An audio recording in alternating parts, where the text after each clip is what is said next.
જાલોદ શહેરમાં નગરપાલિકા ખાતે મતદાર યાદી એસઆઈઆરની બેઠક યોજવામાં આવી। આજ તારીખ 17/11/2025 સોમવારના રોજ બપોર 2 કલાક સુધીમાં મતદાર યાદી સુધારણા એસઆઈઆરને વેગ આપવા માટે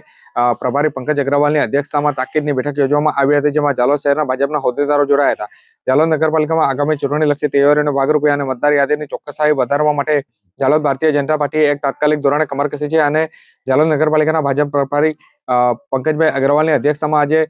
જાલોદ નગરપાલિકા હોલ ખાતે એક અગત્યની મહત્વપૂર્ણ બેઠકનું આયોજન કરવામાં આવ્યું હતું। આ બેઠકનું મુખ્ય ધ્યાન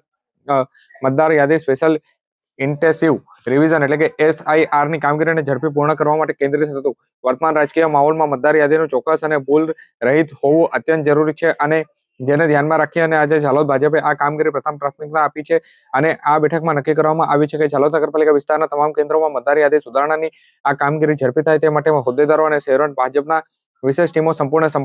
સમર્પણ સાથે કામ કરશે અને આ ટીમ નવા મતદારોની નોંધણી, મૃત્યુ પામેલા મતદારોના નામ રદ થવા અને અન્ય સુધારાની પ્રક્રિયામાં ઝડપી બનશે।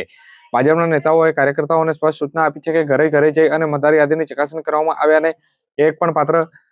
મતદાર તેનું નામ નોંધાવવાથી વંચિત ન રહી જાય તેનું ખાસ ધ્યાન રાખવામાં આવે। આ મહત્વપૂર્ણ બેઠકમાં પાલિકા સંગઠનના મુખ્ય ચહેરા હાજર રહ્યા હતા, જેમાં ભરત શ્રીમાળી, પાલિકાના કારોબારી ચેરમેન દિનેશ પંચાલ, જાલોદ શહેર પ્રમુખ મયુર પંચાલ, મહામંત્રી પાર્થ પટેલ અને સંતોષ ભગોરા સહિત પાલિકાના સભ્યો, જાલોદ નગરપાલિકા, જાલોદ શહેર ભાજપના હોદ્દેદારો આ કામગીરીને સફળ બનાવવા માટે સંકલ્પ વ્યક્ત કર્યો હતો।